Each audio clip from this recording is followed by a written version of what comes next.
If Annabel Doll had known that the biggest adventure of her life, an adventure both terrifying and exhilarating, lay only a week away, she wouldn't have believed it.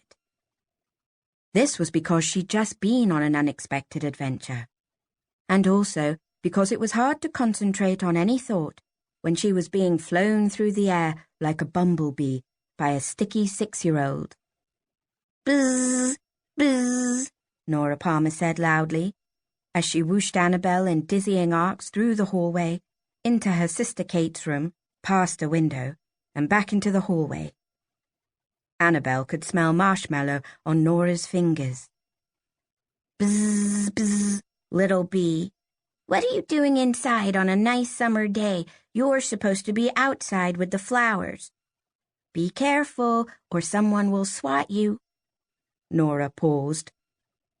"I got a fairy swatter for my birthday, you know. It would work just fine with bees."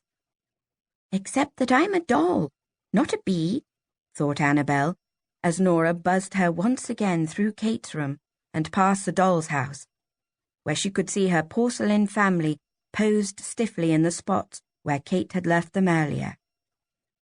Annabel tried to catch her brother's eye, but Bobby knew better than to move when a human was present. He refused to turn his head even a fraction of an inch. Annabel was then whisked back down the hall, into Nora's room and over the Funcraft's house, where Nora had tossed Annabel's best doll friend, Tiffany Funcraft, onto the roof. Annabel could tell that Tiffany was trying hard not to smile. She was sure Tiffany would love to be flying around the Palmer's second floor like an overgrown bee. That was just the kind of doll Tiffany was. Adventurous and brave, traits Annabel was slightly envious of. But Tiffany could afford to be adventurous and brave. Unlike Annabel, she was made entirely of plastic, so she was both unbreakable and washable. Tiffany thought she was invincible.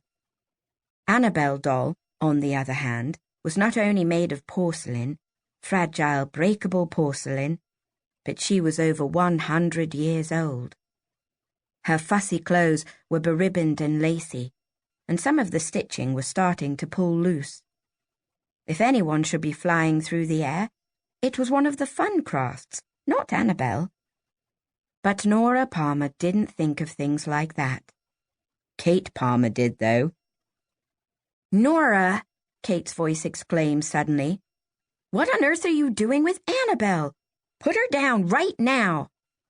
Nora let Annabel dangle from her fingers, as if she were going to drop her, and Kate shrieked. Annabel shrieked silently, imagining herself hitting the wooden floor and smashing into tiny china bits. Then Kate whisked Annabel away from her little sister and carried her gently back to the doll's house, where she settled her on a bed in the nursery. "There you go, Annabel," she said. "Sorry about that." She regarded Annabel and her family, Mama and Papa Doll, who were sitting primly on the couch in the parlor, Uncle Doll and Auntie Sarah, who were midway up the staircase to the second floor, Bobby, who was propped against the bookcase in the library, and Nanny, who was watching over Tilly May and baby Betsy in the kitchen. "Dolls," Kate continued, "I need to have a talk with you. I have something important to say.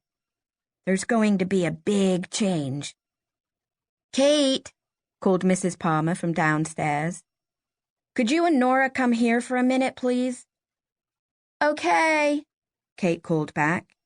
She glanced into the dollhouse again. "I'll tell you later," she said hastily, and hurried from the room.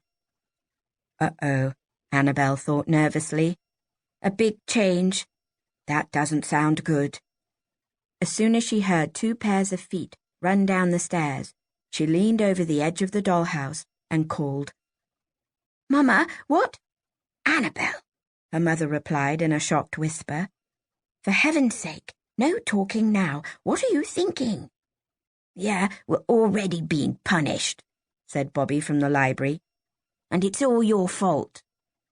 Annabel fell silent.